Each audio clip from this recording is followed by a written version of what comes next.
राघव चड्ढा आम आदमी पार्टीच्या राज्यसभाचा खासदार फुटला. भारतीय जनता पार्टीने फोडला.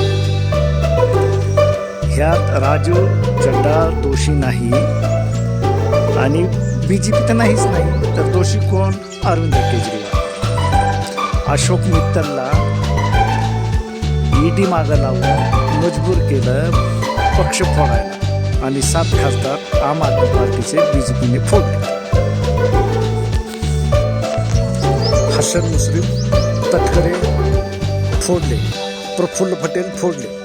कुणी? भाजपाने. प्रफुल्ल पटेल, तटकरे, हसन मुश्रीफ यांचा कोणाचाही दोष नाही आणि बीजेपीचा नाहीच नाही. तर दोष कुणाचा? शरद पवाराचा.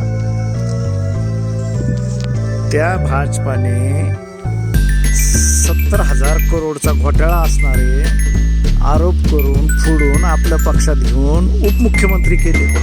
एवढे निर्लज्ज हे लोक, त्यांना काहीच वाटत नाही. हे नीतीने वागणारे, ह्यांची विचारसरणी जी आहे ते नीतीने वागणारे नाहीच आहे. तर ह्यांनी राजू चड्ढा फोडला काय आणि अशोक मित्तल फोडला काय? ह्यांचं सारं काही बहुमत हे फोडाफोडीचंच. एकनाथ शिंदे फुटले,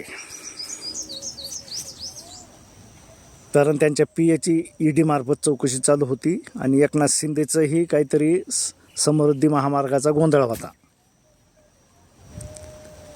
एकनाथ शिंदे फुटले, ते दोषी नाहीत.